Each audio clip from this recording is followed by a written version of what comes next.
पटना के प्रतिष्ठित नॉलेजग्राम international school ने शैक्षणिक सत्र 2026-27 के लिए नामांकन प्रक्रिया की औपचारिक शुरुआत कर दी है।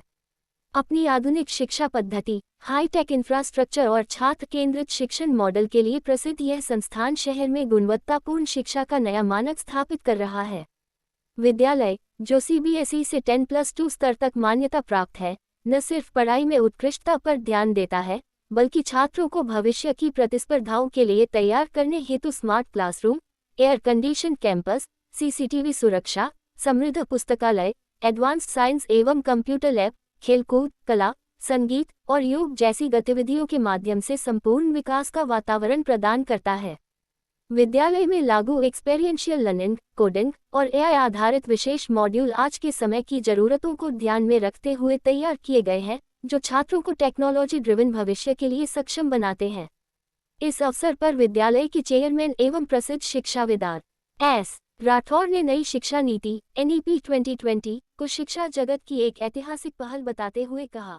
मैं बतला दूं, मैं RS राठौर, मूलतः मैं 17 ईयर तक कोचिंग के माध्यम से विद्यार्थियों को डिफरेंट जॉब में भेजने का मेरा पेशा रहा है। राठौर क्लासेज देखना पार्टी, उसके बाद स्कूल की तरफ, स्कूल के माध्यम से मैं सेवा करना चाहा और इसी कड़ी में पहला स्कूल में GD गोयनका पब्लिक स्कूल गया में डाला और दूसरा स्कूल अभी नॉलेजग्राम इंटरनेशनल स्कूल पटना में, और अभी बगल में और भी एक शेरबोर्न गर्ल्स स्कूल बन रहे हैं।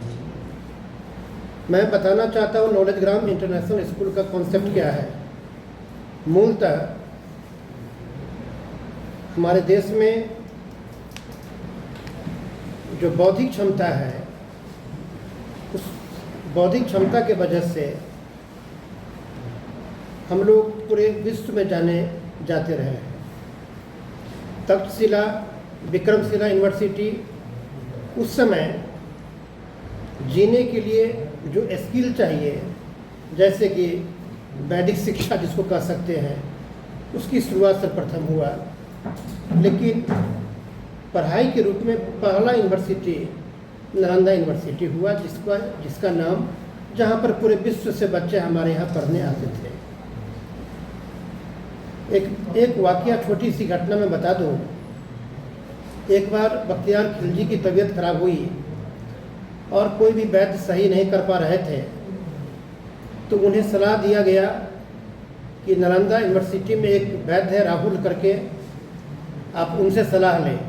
लेकिन वो इंडियन को इतना कमज़ोर समझते थे और इतना अविकसित समझते थे, उन्होंने इससे मना कर दिया। लेकिन उनकी तबीयत जब ज़्यादा खराब होने लगा तो उन्हें राहुल वैद्य से मिलकर कुरान में लेप लगाया गया औषधि का, और कुरान पढ़ने के दौरान जो हम लोग आमतौर पर जीभ का सहायता लेते हैं, तो वो अंदर गया औषधि और वो ठीक हो गए। तो उनको ऐसा शौक लगा कि इंडियन एजुकेशन इतना ऊपर है, इंडियन का मेडिकल साइंस इतना ऊपर है। उन्होंने नालंदा यूनिवर्सिटी में आग लगा दी और पुस्तकालय धुआं करके ढाई जलते रहा, महीनों तक जलता रहा। तो हम लोग को गुलामी में जकड़ा गया, हमें गुलाम बनाया गया, और आज भी उस गुलामी से हम लोग बाहर नहीं निकल पाए हैं। गुलामी से बाहर नहीं निकल पाए, इसका मेरा मतलब ये है कि आज जो प्रोसेस है, हम लोग जो पहले शोध करते थे, वो शोध करने की जो प्रोसेस विद्या थी हमारी, उसको समाप्त कर दिया गया। हमारे यहाँ ये सिस्टम मैकाले एजुकेशन सिस्टम के दौरान में ला दिया गया अंग्रेज के द्वारा, कि जो पढ़ने में, कहने का मतलब जो रटने में ज़्यादा तेज है वो अच्छे विद्यार्थी है, जो रटवाने में ज़्यादा अच्छा है वो अच्छा टीचर है। उस रटे हुए को किताब जो ज़्यादा उतार दे एग्जाम में, तो वो अच्छे स्कोरर हो गए। अब बताइए, ग्रेजुएट होने के बाद भी लोग बेरोजगार हैं। इस पद्धति को, यानी कि आज भी हम मानसिक रूप से गुलाम हैं। हमें बताया जाता है, बचपन में सिखाई गई है कि बचपन किताबों में ये हमें सिखाया जाता है, जी फॉर जेंटलमैन। वहाँ एक फोटो लगा है, हैट पहना है, टाई पहना है, कोट पहना है, और हमें बताई जाती है जी फॉर जेंटलमैन। तो बच्चों के मस्तिष्क में जेंटलमैन का फिगर वैसा बनता है, और उसके माता पिता कितना भी बड़ा जेंटलमैन हो, लेकिन वो जेंटलमैन नहीं मानेगा, क्योंकि उसके दिमाग में जेंटलमैन वो है। हमें सिखाया जाता है कि दिन का उल्टा रात होता है। हमें सिखाया जाता है कि गरीब का उल्टा अमीर होता है। आप बताइए कैसे होता है? ये हमें गुलामी के जंजीर से बाहर निकलने नहीं देने की ये कोशिश आज भी हमारे। आप बताइए, हम एक क्वेश्चन पूछना चाहते हैं। जिसका कलर फेयर है उसको सुंदर मानते हैं लोग, ये कैसे होगा भाई बताइए? और जिसका कलर थोड़ा सा कम है, जिसको हम लोग लेस कहते हैं या श्यामला बोलते हैं, वो खराब कैसे हो गया भाई? कोई बताए हमको। कहाँ लिखा हुआ है? अंग्रेजों का दिया हुआ है। आज भी हमारे दिमाग में साहेब है। अंग्रेज गोरा हुआ करते थे, तो साहेब का मतलब जो गोरा है वो साहेब है। हम अगर श्यामला है तो हम कमजोर है, कमतर है उससे। ये भेदभाव घर तक फैला हुआ है। तो नॉलेज ग्राम स्कूल एक सिस्टम नहीं, यह एक आप कहें कि सौगंध है, एक नॉलेज ग्राम मुहिम है। हम इस सिस्टम के बियॉन्ड न्यू एजुकेशन पॉलिसी में इसे बताया गया है, लेकिन इसे एडॉप्ट करने में काफ़ी टाइम लगेगा। लोग मेंटली प्रिपेयर नहीं है। यहाँ पर जैसे कि मैं पूछता हूँ, लोग मैकेनिकल में बीटेक करके आते हैं, कोई एमटेक करके आते हैं, लेकिन एक बच्चा जो कि स्कूल के दहलीज पर कदम नहीं रखा है और वह वर्कशॉप में काम करता है, तो आप मान ले कि उस बच्चे को ज़्यादा नॉलेज है उस एमटेक वालों से। तो हमारे यहाँ शोध विद्या को समाप्त कर दिया गया, हमें उससे बाहर निकलने की ज़रूरत है। मैंने 17 ईयर सेवा दिया है कोचिंग जगत को, और पूरे देश में सबसे ज़्यादा विद्यार्थी पढ़ाने के रिकॉर्ड आज भी हमारे पास है। सर, इस बार के नामांकन प्रक्रिया में क्या बदलाव हुए हैं? सर एक सेकंड हम बता रहे हैं। तो ये संकल्प जो नॉलेज ग्राम का संकल्प है, बच्चों को ट्यूशन नहीं पढ़ानी है। मॉर्निंग में 4:30 में 4:30 बजे बच्चे जगेंगे। बच्चे जगते हैं क्योंकि अर्ली राइजर बनाने से बच्चे स्वस्थ होते हैं, मदर स्वस्थ होती है। Healthy mother healthy family.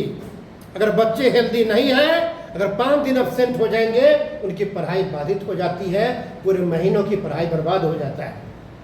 और हम आप को हर लोग अपने बच्चों को नहीं पढ़ा सकते हैं, सब अपने अपने काम में बिजी है। इसलिए शाम में 6 to 7 हम ट्यूशन भी प्रोवाइड करते हैं, ऑफलाइन ट्यूशन जो हमारे 20 किलोमीटर के रेडियस में है, वो बच्चे को यहाँ पहुँचाते हैं।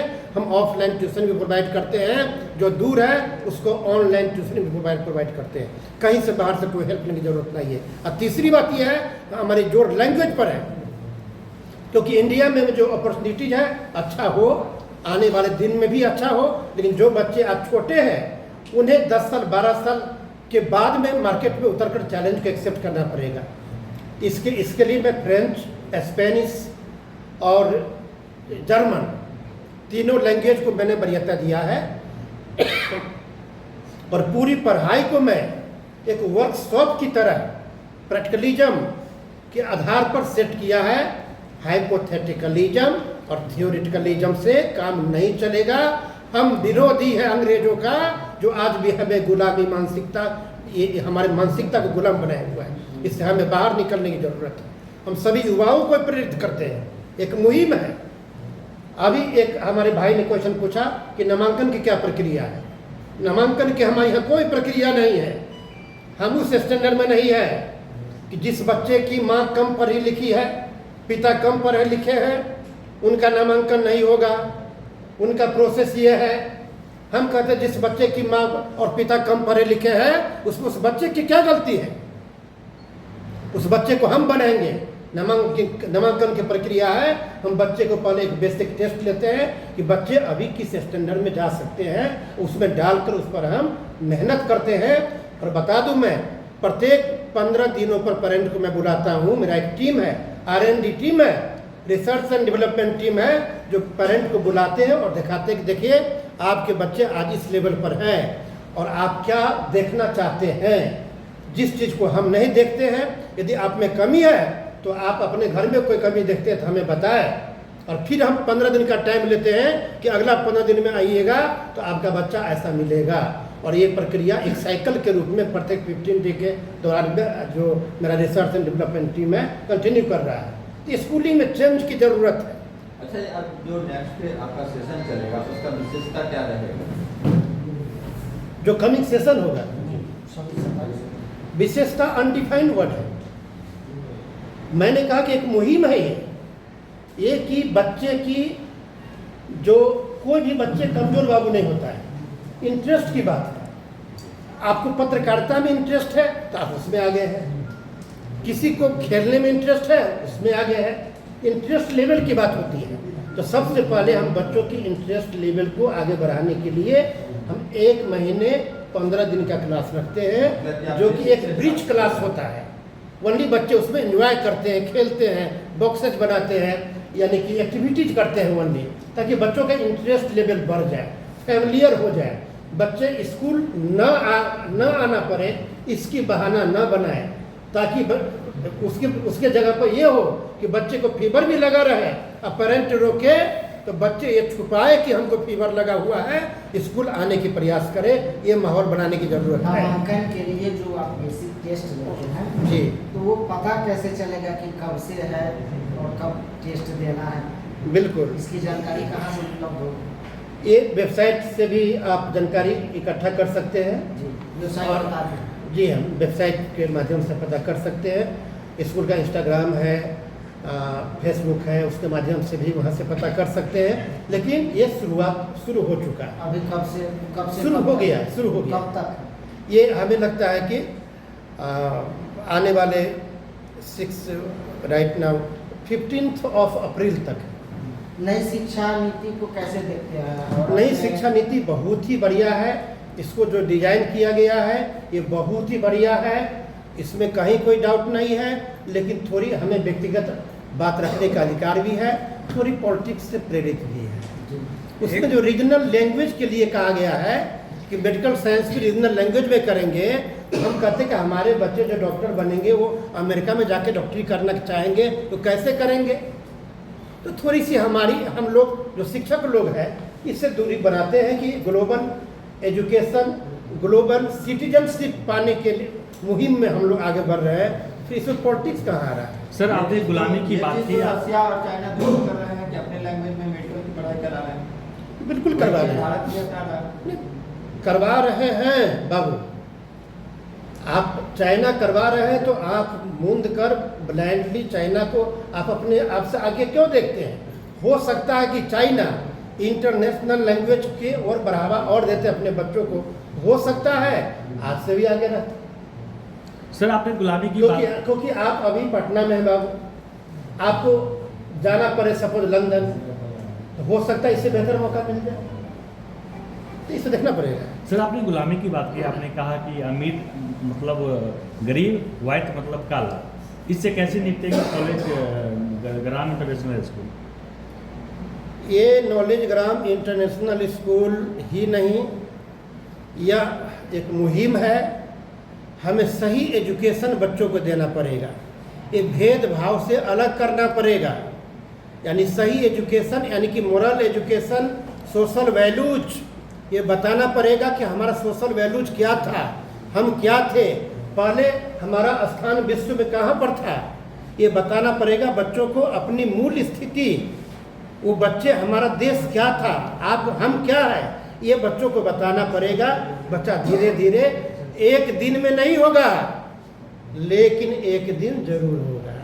आपके ये प्रयास लगातार होना चाहिए। आपके संस्था के माध्यम से गरीब और इच्छुक बच्चों के लिए क्या मुहिम चलाई जा रही है या भविष्य में? गरीब बच्चे के लिए मेरे कोई मुहिम नहीं है, क्योंकि कोई बच्चा गरीब होता ही नहीं है। आपसे हम हाथ जोड़ के आग्रह करते हैं कि बच्चे को गरीब आज से कहना बंद कर दे। आप भी हमारे सामने बच्चे हैं, न जाने 10 साल के बाद में आप क्या बन जाएंगे को किसने देखा है। हाँ, आप ये कह सकते हैं गरीब माता पिता अपने बच्चों को पढ़ाना चाहे तो उसको क्या सुविधा मिल सकती है।